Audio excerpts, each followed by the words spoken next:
Hey everybody, Travis here with your collecting tip of the day. And on this page, you're going to see this is a toy you don't see too often. Tonka Trucks. Now, most people think Tonka Trucks. They can't be that valuable. Well, actually, just like anything else, there are a lot of intricate variations of Tonka toys that make collectors go crazy. Exhibit A, this excavator right here. You would think, oh, small pressed steel Tonka toy. Well, actually, it is a made in Japan. Oh, we got it upside down there. Made in Japan with the pressed mark on the bottom of it. Now, when you see that, it's a toy that was made for the Japanese market. And just for this excavator alone, collectors are willing to pay $250 to $400. So you don't want to leave this on a yard sale table for $5. Make sure to always keep an eye out for Made in Japan Tonka toys. Hey everybody, Travis here with your collecting tip of the day. And today's tip is keep your eye open for the unusual. So Exhibit A, this Tonka fuel truck. Now you look underneath, you go, model number 55010. That is an extremely common Tonka body from the 70s. I mean, they use this as tanker trucks, flatbeds. They use this cab application, six-wheeler, on a lot of toys. However, when it comes to the fuel tanker body, 99.9% of them you see are yellow with a shell gas advertisement. This is Chevron in a tan color. Quick search through the Tonka archives and a little bit of history. This is an unproduced model. So that means your average Tonka fuel body truck like this that's worth $20, now this is a few hundred. So make sure to keep your eye out for those unusual toys. Hey everybody, Travis here with your collecting tip of the day, and this is a wicked important tip to keep in mind when buying raw comic books, especially the early Silver Age and Golden Age comics. Now this is easy to tell because it has that helpful purple CGC label, but this Fantastic Four number 12 has been trimmed. What does that mean? Somebody took a very fine X-Acto knife and cut along the top edge to make it seem like a perfect straight edge, when in actuality, they destroyed the value of this book, cutting it by at least a third. Nobody wants a trimmed comic. Nobody wants that purple restored header. So make sure when looking at a raw book, check the lines, check the edges, make sure they're not perfectly straight. They should have a nice rounded finish to them, not like someone just cut it in invasive surgery. Oh, what a tongue twister there. Point is, watch out for restored comic books. Hey everybody, Travis here with your collecting tip of the day. Just like in comic books, Pokemon cards are loaded with different variants. Exhibit A right here, we have a first edition Zapdos, but upon closer inspection, you will see that the first edition stamp is a light gray color compared to the traditional black stamp. Now the gray stamp is just one variant of many. There's also a thick stamp that can be found on Charizards. Now this gray stamp, while it might seem rather insignificant, it's actually a considerably rare variable. Look out for light gray stamp first editions compared to your standard black stamp. Hey everybody, Travis here with the collecting tip of the day. Now right here in my left hand we have Malibu Sun 13. Why is that comic book important? Well, it is actually the true first appearance of Todd McFarlane's Spawn. A lot of people always think it's Spawn 1, which they printed a bazillion copies of. It is not. Malibu Sun 13, first time you see Spawn printed in a comic book. Now, cool thing about that book, yes, it was published, but very few of them are printed with a negative error on the back cover. So as you can see here, Spawn is not in his regular red and black. It's in this green-blue negative color. This, in a CGC 9.8, is one of only 3 graded known in existence and one of only 2 with a Todd McFarlane signature. So this is a true independent comic collector's holy grail.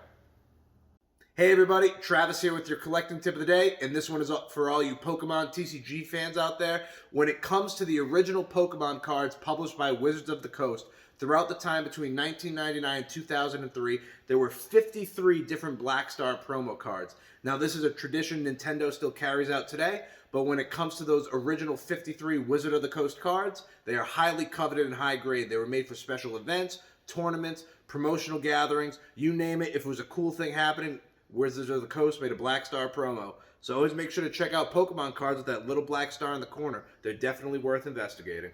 Hey everybody, Travis here with your collecting tip of the day. This one is for all you toy pickers out there. So, in front of me, I have 2 very similar G1 Transformers, but they are in fact different.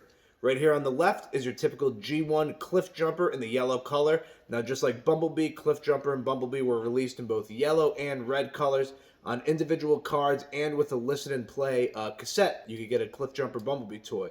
Now, here on the right, you may say, this isn't Bumblebee, this isn't Cliff Jumper. As fans call him, this is Bumble Jumper, or Bumper for short, and this was only available on a G1 Cliff Jumper card with red artwork, sometimes this toy would be mispackaged. Now, this was not officially a Transformer. It was a manufacturing mistake, and this was originally part of the Takara Micro Change Diaclone line. So this was never actually a Transformer, but it came out in the US secretly on a couple cards. So if you find a Bubble Jumper amongst a bunch of loose Transformers, it's about $150 today compared to $25. Hey everybody, Travis here with your collecting tip of the day. Now you've heard me a bunch on here that due to COVID and people being home and bored, trading card collecting is going through the roof. Take this comic here, X-Force #1. Everybody who collected comics has a bazillion of these. However, what's hot now? Marvel trading cards. I kid you not, I never thought I'd be saying this while I was on the face of this earth that Marvel trading cards would be hot. Right now, this sealed X-Force 1 with the Deadpool card, which this card technically counts as the second appearance of Deadpool printed on a piece of paper before X-Force 2. So people that are chasing this card, Gem 10 shape, I've been seeing it sell as high as $500. Something that used to not even be worth 50 cents. Make sure to check all your X-Force 1s for that Deadpool trading card. Hey everybody, Travis here with your collecting tip of the day, and right here in my left hand is a German Stormfront Charizard. Now it's graded as CGC8. You might be wondering, why am I holding this card? Well, if this was a North American release Stormfront Charizard in 8th grade, it'd easily be $1,000. You could still get into a foreign print for right around $150, $200 in 8 condition. When you look at first edition base jungle cards, any of the foreign releases, they're already skyrocketing. Would only make sense. Other Charizards from later prints are going to rise as well. So make sure to jump in on those later print foreign Charizards. Hey everybody, Travis here with your collecting tip of the day. Now when you are out there picking and looking through long boxes and you come across all modern comics and you go, oh, this is just probably a bunch of bulk. However, you need to keep an eye out for variant covers. Prime example, Wonder Woman 38, David Finch variant cover. This is a super hot book. If this was a 9.8, this would be a $500 comic all day long. As a 9.6, it's still $200 to $300. Right here, Spider-Man 2, Sarah Pichelli variant. This came in at a 9.8. This is a 1 in 100 variant. Very tough comic to get. I've seen raw copies sell for $200 to $300. So who knows what a 9.8 of that with the Miles Morales cover. I mean, just a super hot comic. Look out for variant covers. Keep it 2015, 2012. Not even a decade old. Don't leave money on the table. Hey everybody, Travis here with your collecting tip of the day. Now earlier this year, right around New Year's, we found out that in Ant-Man 3, Kang the Conqueror was going to be the big bad villain coming up for the MCU, and it's going to be played by Jonathan Majors. Now, initially, right after that news, Avengers 8, first appearance, 1964 Silver Age book, skyrocketed. A 7.5 was about $1,800, $1,900 at the peak in the end of January.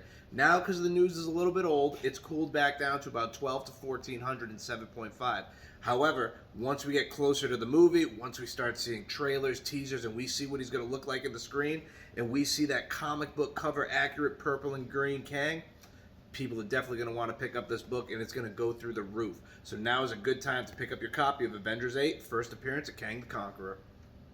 Hey everybody, Travis here with your collecting tip of the day. Now right here we have an Atlas Comics. What book is this? Space Squadron 4. That's a really early obscure Atlas title, but really cool cover.